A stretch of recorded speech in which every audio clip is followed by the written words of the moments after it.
오늘 우리에게 주시는 하나님의 말씀은 이사야 55장 1절에서 13절까지 말씀입니다. 한 절씩 교독하겠습니다. 오호라, 너희 목마른 자들아 물로 나와오라. 돈 없는 자도 오라. 너희는 와서 사 먹되 돈 없이 값 없이 와서 포도주와 젖을 사라.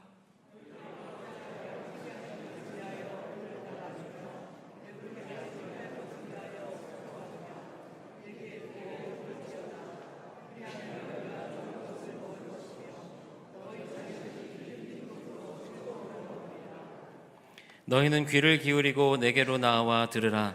그리하면 너희의 영혼이 살리라. 내가 너희를 위하여 영원한 언약을 맺으리니 곧 다윗에게 허락한 확실한 은혜이니라.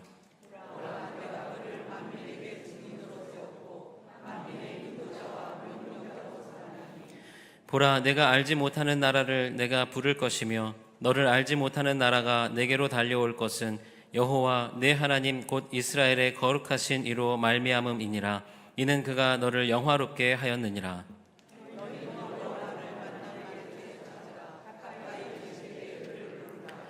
악인은 그의 길을, 불의한 자는 그의 생각을 버리고 여호와께로 돌아오라. 그리하면 그가 긍휼히 여기시리라. 우리 하나님께로 돌아오라. 그가 너그럽게 용서하시리라.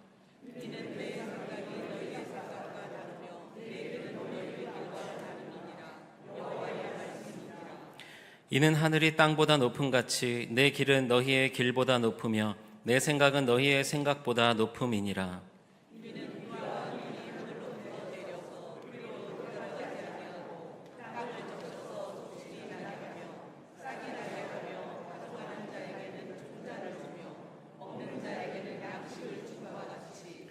내 입에서 나가는 말도 이와 같이 헛되이 내게로 되돌아오지 아니하고 나의 기뻐하는 뜻을 이루며 내가 보낸 일에 형통함이니라.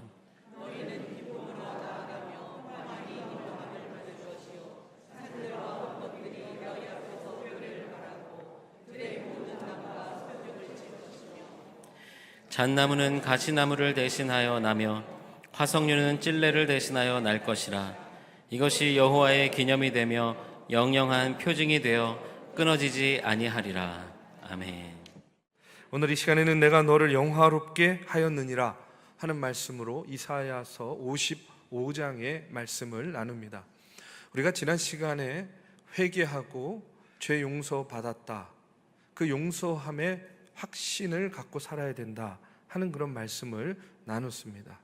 그 용서의 은총을 받은 그 확신이 있을 때에 우리는 이 땅에서도 하나님 나라의 백성으로, 또 이 땅에서의 생명이 다한 이후에도 천국의 백성으로 살아갈 수 있는 그런 믿음의 사람들이 된다 하는 그런 말씀을 나눴습니다.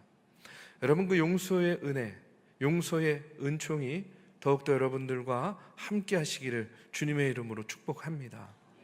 우리가 하나님의 은혜를 믿고 있습니다. 여러분, 하나님의 은혜를 믿죠? 우리 주변에 그런데 보면요, 늘 눈에 보이는 것만 보고 그 보이는 것이 다라고 생각하면서 여러분, 하나님의 은혜나 또 하나님 나라나 또 하나님과 함께 한다는 것에 대한 그런 무관심 가운데 사는 이들이 너무나 많이 있는 것을 보게 됩니다. 이런 이야기가 있어요. 한 친구가 예수 믿지 않는 친구에게 전도를 하는 겁니다. 근데 이 전도를 받는 친구가 이런 말을 하는 거예요. 야, 너하고 나하고 다른 게 뭐가 있어? 그리고 내가 지금 예수 믿는다고 해서 지금 당장 내 삶의 변화가 무엇이 있겠어? 그때 전도하는 친구가 이렇게 이야기합니다. 아니야, 분명 다른 게 있어. 본질적으로 다른 게 뭐냐면 나는 하나님의 은혜를 알고 살고 있고 너는 하나님의 은혜가 무엇인지를 모르고 사는 게 다른 거야 라고 이렇게 이야기해요. 그러니까 이 친구가, 야, 하나님이 있는지 없는지도 모르는데 그 하나님의 은혜가 도대체 무슨 의미가 있어? 그러니까요, 이 믿지 않는 친구를 바라보는 이 전도하는 친구가, 그래, 그러면 내가 너한테 어떤 증거를 보여주면 믿겠니? 하고 이렇게 이야기를 하는 거예요. 그래, 좋아. 그럼 내가 지금부터 하나님을 욕할 테니까 네가 믿고 있는 하나님이 살아계시면 한번 내려와 보라고 그래. 그래서 나를 한번 어떻게 하는가 보자. 이러더니 이 친구가 정말로 하늘에 대고 막 참 그 욕을 하는 거예요. 입에 담을 수 없는 욕을. 그렇게 한참을 욕을 하더니 딱 멈추고 가만히 기다리는 거예요.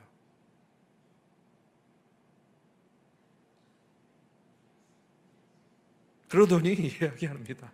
봐봐, 아무런 변화도 없잖아. 아무렇지도 않잖아. 그러니까 하나님이 있기는 뭐가 있어? 이때 믿는 친구가요, 그 친구한테 이렇게 이야기했대요.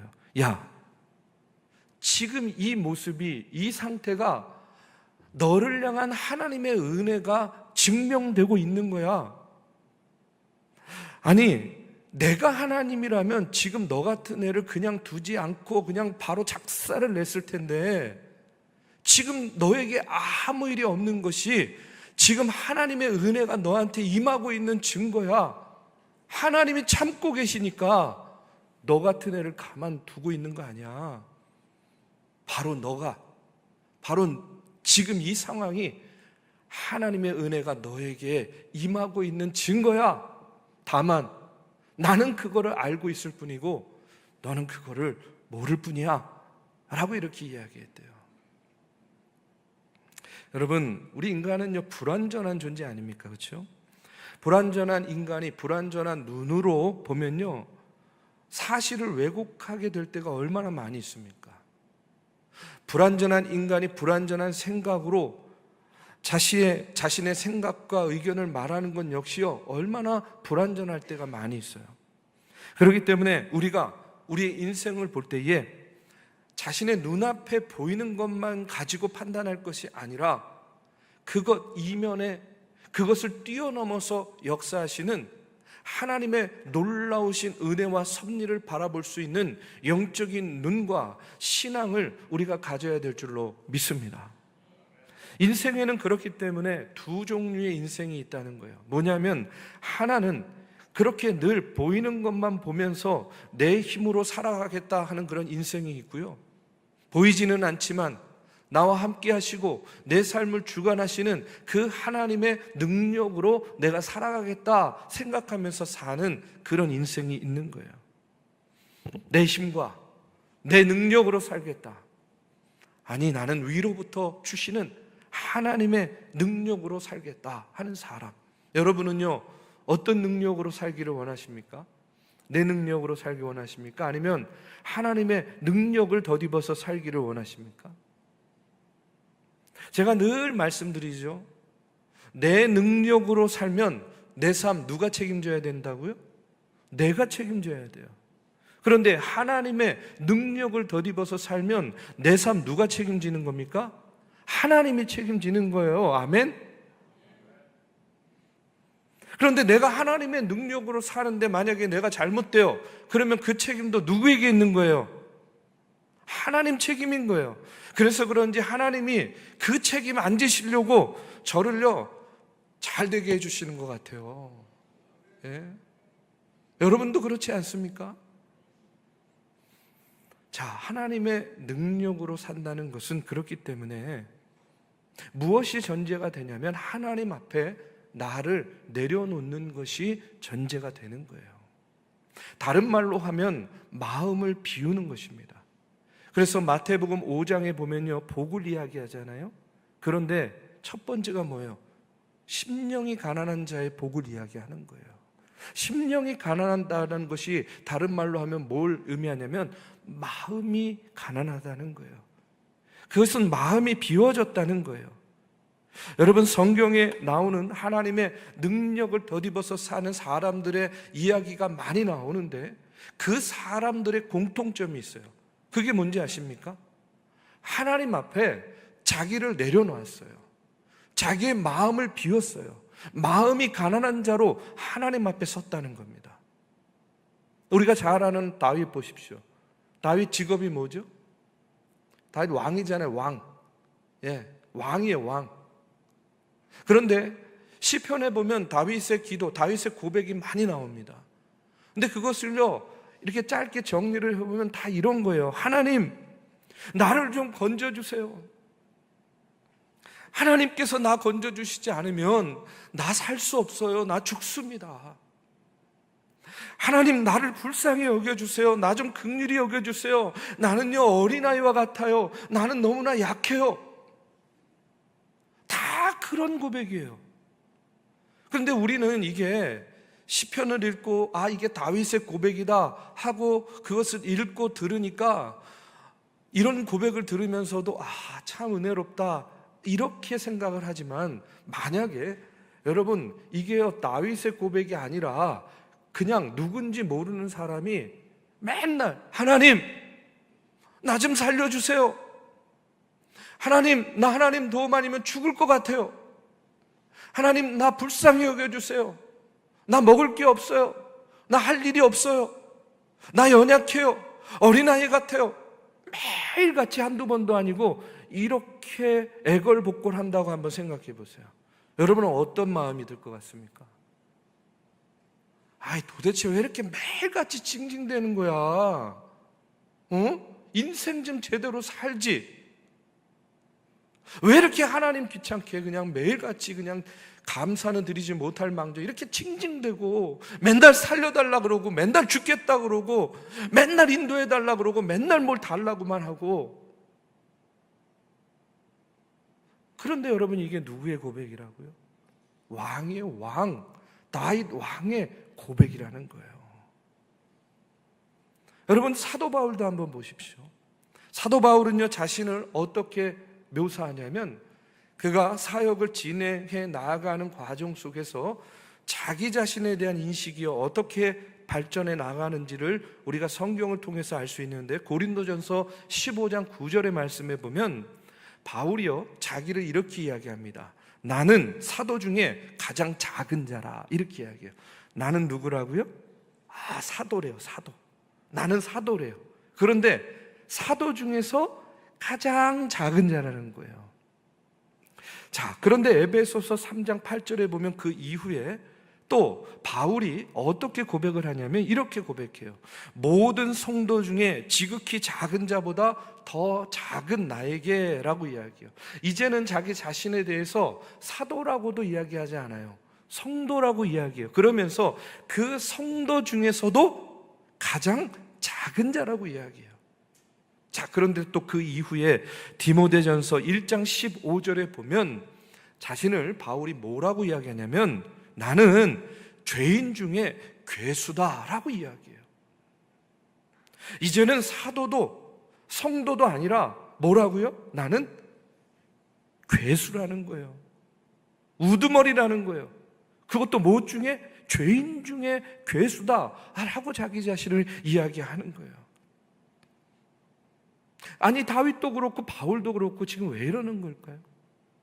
왕이면서 자신을 맨날 살려달래요. 자기는 할 수 있는 게 없대요. 자기는 어린아이 같다고 이야기하고 약하고 부족하니까 제발 저를 좀 건져주세요 이렇게 호소합니다. 사도 중에 사도인 바울은요, 한술 더 떠가지고 뭐라고요? 나는 죄인 중에 괴수다 라고까지 이야기를 하는 거예요. 아니, 다윗은, 아니 사울은 왜 자기 자신에 대해서 이렇게 이야기를 하는 것일까? 다윗은요, 알고 있었던 거예요. 뭘 알고 있었냐면, 비록 지금 내가 왕이지만 지금까지 그리고 앞으로도 자신이 살 수 있는 이유는 무엇이냐? 그가 여러분 왕이 되기까지 죽을 곱이 얼마나 많이 넘겼습니까? 피눈물 나는 인생의 스토리가 있어요. 왕이 되어서도요, 씻을 수 없는 그런 죄를 짓지 않았습니까? 그런데 그럼에도 불구하고 내가 여기까지 올 수 있었던 그 이유가 무엇인지를 다윗은 알았던 거예요. 바울도 마찬가지예요. 바울 되기 전에 사울은 어떤 일을 했어요? 예수 믿는 사람 잡아 죽이는 일을 했습니다. 그런데 부활하신 주님 만나서 그 인생이 거듭나게 된 거예요. 다윗도 바울도 지금 자신들의 인생이 하나님의 그 은혜 아니고는 여기까지 올 수 없었고 앞으로도 살아갈 수 없다 하는 사실을 그들은요 분명히 알았기 때문에 왕이면서도 사도 중에 사도이면서도 뭐라고요? 하나님, 난 연약해요. 나는 어린아이와 같아요. 하나님, 나는 죄인 중에 괴수예요. 이렇게 하나님 앞에 겸손히 설 수 있었다는 거예요. 그런데 여러분, 우리는 어떻습니까? 우리는 다윗과 같은 위대한 왕도, 바울과 같은 위대한 사도도 아니에요.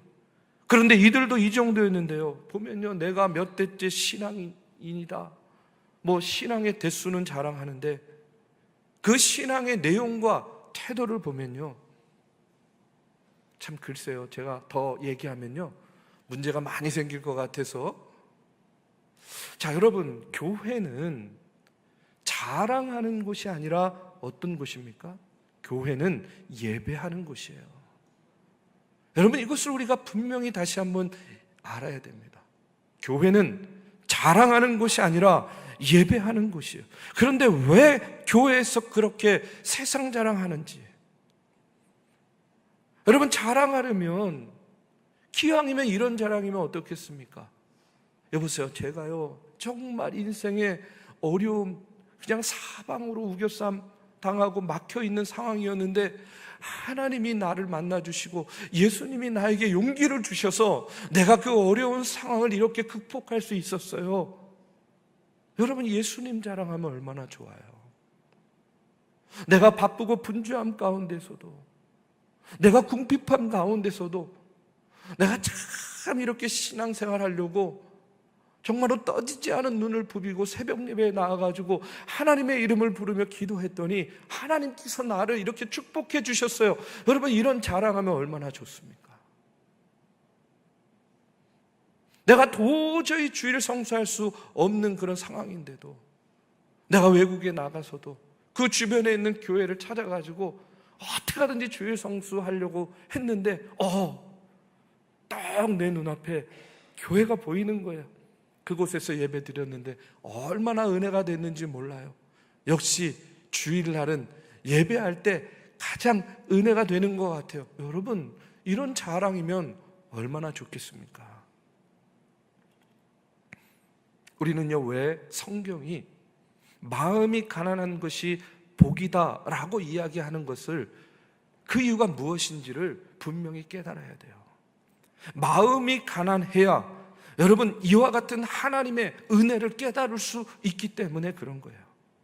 마음이 가난한 사람은 자신을 드러내고 자랑하는 것이 아니라 자신의 죄인됨, 그것을 깨닫고 자신의 연약함을 깨닫고 다윗과 같이, 바울과 같이 하나님과 세상 앞에서 겸손한 마음과 겸손한 모습으로 설 수 있기 때문에 그런 거 아니겠습니까? 그리고 우리가 그렇게 가난한 마음, 나를 비우면요, 그때야 비로소 보이는 것들이 있어요.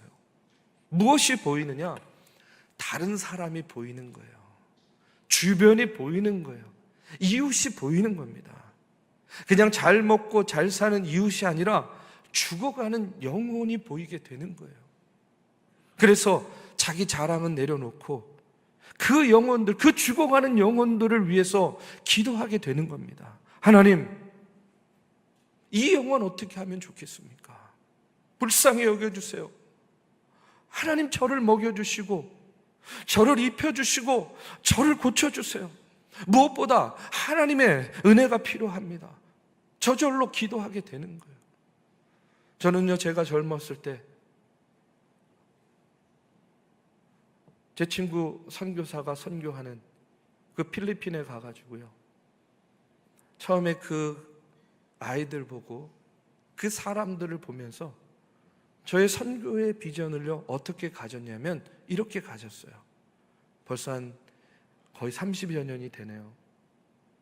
제가요 그들을 보면서 가진 선교의 비전은 뭐냐면, 내가 먹는 것을 저들도 먹게 하고, 내가 누리는 것을 저들도 누리게 하고, 내가 만난 하나님을 저들도 만나게 하는 것, 그 일을 위해서요 한 곳을요 지금 25년이 넘게 계속해서 선교하고 있는 겁니다. 왜요? 그래야만 내가 먹는 것을 그들에게 나눠줄 수 있고, 또 그들도 먹는지 안 먹는지 알 수 있잖아요. 그래야만 내가 누리는 것을 저들도 누릴 수 있도록 도와줄 수 있고, 또 그것이 지금도 계속 진행되고 있는지를 볼 수 있는 거 아니겠습니까? 무엇보다도 내가 만난 하나님을 저들에게 전하고 증거함으로 한 영혼이라도 구원받는지 안 받는지 그것을 볼 수 있는 거 아니겠어요? 여러분, 하나님의 은혜를 부어주세요. 은혜가 아니고서는 아무것도 할 수 없습니다. 우리가 우리의 마음이 가난해지면 내가 아닌 다른 이가 보이게 되고 내 자랑이 아닌 다른 사람을 위해서 기도함으로 말미암아 우리가 그 모습으로 하나님 앞에 나아가게 된다는 것입니다. 여러분, 오늘 말씀 1절을 보십시오. 오호라 너희 모든 목마른 자들아 물로 나오라. 돈 없는 자도 오라. 너희는 와서 사 먹되 돈 없이 값없이 와서 포도주와 젖을 사라. 오늘 하나님께서는 이사야 선지자의 입술을 통해서 이스라엘 백성들을 강력하게 초대하고 있는 거예요. 목마른 자들아, 돈 없는 자들아, 가난한 자들아, 연약한 자들아, 영적으로 갈증을 느끼고 정서적으로 고갈되고 육체적으로 필요한 이스라엘 백성들을 하나님께서 당신 앞으로 나아오라, 이렇게 초대하고 있는 겁니다. 그리고 그곳에서 값없이 주시는 그 포도주와 젖을 사라 하고 이렇게 말씀하는 거예요. 여러분, 오늘 우리도 그와 같은 하나님의 초대 가운데 이 자리에 오신 줄로 믿습니다. 여러분에게도 영적인 갈급함이 있잖아요. 정서적으로 얼마나 메말라 있습니까? 그리고 육체적으로 얼마나 지치고 피로하세요. 오늘 여러분에게도 하나님께서 강력하게 초대해서 이 자리로 부르신 줄로 믿습니다. 그렇기 때문에 오늘 그와 같은 부름 가운데에 주님께서 값없이 주시는 포도주와 젖을 먹는 우리는요, 다른 말로 하면 이 자리에서 하나님의 흘러넘치는 은혜를 받아야 된다는 거예요. 은혜가 없이는 내가 단 한순간도 살 수 없습니다 하는 것을 깨닫는 자리가 되어야 됩니다. 그것이 바로 예배의 자리인 거예요. 그렇다면 그와 같은 은혜를 받게 되면요, 어떻게 되느냐? 오늘 본문 5절에 보니까 이런 말씀이 나와요. 보라, 내가 알지 못하는 나라를 내가 부를 것이며 너를 알지 못하는 나라가 내게로 달려올 것은 여호와 내 하나님 곧 이스라엘의 거룩하신 이로 말미암음이니라. 이는 그가 너를 영화롭게 하였느니라. 은혜 받으면 우리에게 변화가 있어요. 그리고 은혜 받는 이들에게 주시는 하나님의 놀라운 계획이 있습니다. 그것이 뭐냐면, 우리를 향한 하나님의 계획은요, 하나님께서 나를, 이 민족을 어떻게 하신다고요? 오늘 말씀해 보니까 영화롭게 하신다는 거예요. 우리에게 은혜를 주심으로 하나님께서는요, 우리를 영화롭게 하시는 것이 바로 계획이라는 거예요. 이것을 다른 말로 하면 바로 은혜를 베풀어 주신다는 겁니다. 우리가 이렇게 은혜를 받으면 우리에게 어떤 일이 벌어지냐면, 내가 알지 못하는 나라, 알지 못하는 그 나라가 내게로 달려온다라고 말씀하고 있어요. 하나님의 은혜가 부어지면 나라가 온다는 거예요. 알 수 없는 나라가.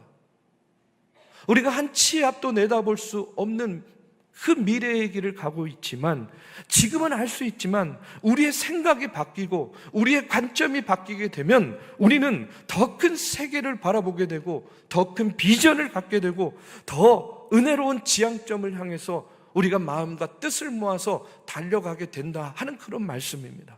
마치 요에서 2장 28절의 말씀에 보면 우리 잘 아는 말씀 나오잖아요. 너희 자녀들이 장래 일을 말할 것이며 너희 늙은이는 꿈을 꾸며 너희 젊은이는 이상을 볼 것이다. 여러분, 꿈을 꾸는 것, 비전을 갖는 것, 이것은요, 나이하고 상관없어요. 신앙의 연수하고도 무관합니다. 세상적인 지위나 물질의 많고 적음 역시 상관없어요. 여러분, 은혜 받아 보십시오. 나이가 무슨 문제입니까? 저는요, 은혜 받으면요, 우리가 나이가 들어도 모세처럼 살아갈 수 있다고 믿습니다. 여러분, 모세가요, 이집트 왕자였잖아요. 그리고 하나님의 부름을 받을 때 나이가 몇 세였어요? 네? 몇 세? 80세. 인생의 경험과 연륜이 있는 어른이었습니다. 그런데 하나님의 부름을 받았을 때에 과거의 지위, 문제되지 않았어요. 그 나이 중요한 거 아니었어요.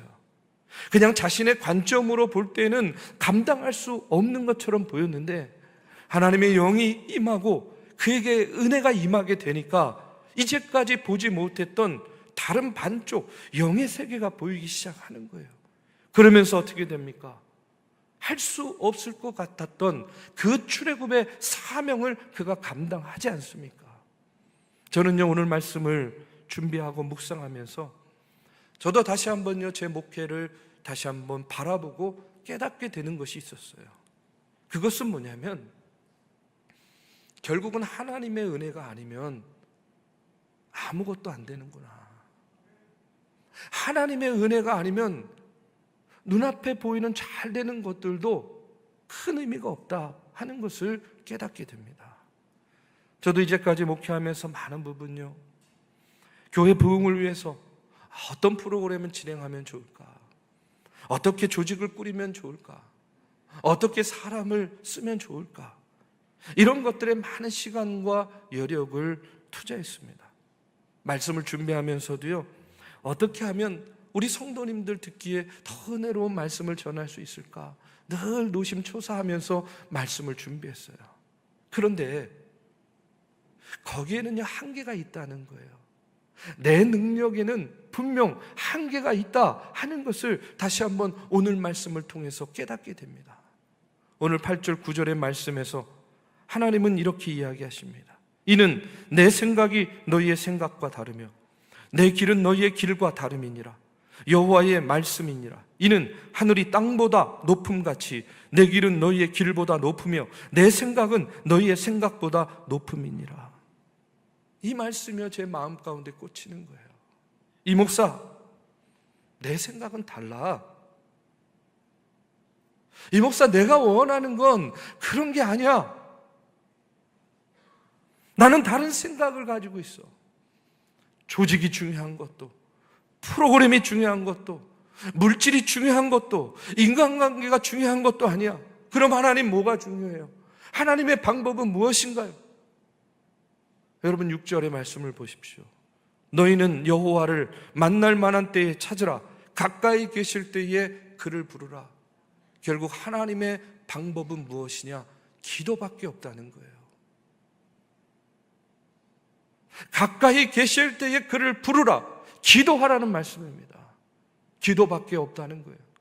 그리고 10절 11절에 보면 또 이런 말씀이 나옵니다. 이는 비와 눈이 하늘로부터 내려서 그리로 되돌아가지 아니하고 땅을 적셔서 소출이 나게 하며 싹이 나게 하여 파종하는 자에게는 종자를 주며 먹는 자에게는 양식을 줌과 같이 내 입에서 나가는 말도 이와 같이 헛되이 내게로 되돌아오지 아니하고 나의 기뻐하는 뜻을 이루며 내가 보낸 일에 형통함이니라. 이게 무슨 말입니까? 내 입에서 나가는 말이 헛되이 내게로 돌아오지 않고 그 하나님의 말씀의 뜻을 형통하게 이루어 주실 것이다. 결국은 뭐예요? 말씀밖에 없다는 거예요.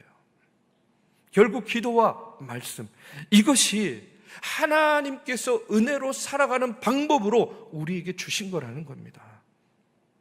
나라를 살게 하고 교회를 살게 하고 나를 살게 하는 하나님의 방법, 여러분 그것은 무엇밖에 없습니까? 기도와 말씀밖에 없다 하는 사실입니다. 우리 사랑하는 믿음의 성도 여러분, 기도와 말씀을 통해서 하나님의 은혜를 받지 않으면 여러분 우리가 살아갈 수가 없어요. 세상을 변화시키기를 원하는데 세상 변화시킬 수 없습니다. 교회가 변화되기를 원하는데 여러분 절대로 교회 변화되기가 어려워요. 내 가정, 내 삶도 변화되지 않습니다. 그러나 기도와 말씀을 통해 우리의 나라에, 우리의 교회에, 우리의 가정에, 우리의 일터에 하나님의 은혜가 임하게 되면 조금 부족하고 모자라고 염려할 일이 생겨도요, 어느 한순간에 그런 것들이 다 문제가 되지 않고 오히려 전화위복에 놀라운 하나님의 역사가 나타나는 것을 여러분 우리가 역사를 통해서 경험하지 않았습니까? 우리가 중앙교회에서 믿음의 생활, 신앙생활 하면서 이제까지 경험하지 않았습니까? 왜 그렇습니까? 그 이유는요, 결국 하나님께서 우리에게 갖고 계신 계획, 오늘 말씀에 나오듯이 하나님의 계획은 뭐라고요? 우리를 영화롭게 하는 것이 하나님의 계획이기 때문에 그래요. 저는 지금 급변하는 이 변화의 변곡점에서 우리 중앙교회에 필요한 것, 말씀과 기도밖에는 없다 하는 것을 다시 한번 깨닫습니다. 지금 내 삶에 필요한 것도 말씀과 기도를 통해서 여러분, 하나님께서 내 삶 가운데에 역사하시고자 하시는 그 크고 놀라운 일들, 지금 나에게 다가오는 그 하루하루 그 미래의 일들을 통해서 여러분, 오늘 우리가 은혜 가운데에 이 공동체를, 내 삶을 세워 나가야 되지 않겠습니까? 우리를 영화롭게 하기를 원하시는 하나님의 방법을 여러분 붙드시기를 주님의 이름으로 축복합니다. 기도와 말씀을 통해서 여러분의 삶 가운데에, 우리 교회에, 이 나라와 이 민족에 하나님의 이와 같은 한량없는 은혜가 차고 넘치기를 주님의 이름으로 축복합니다.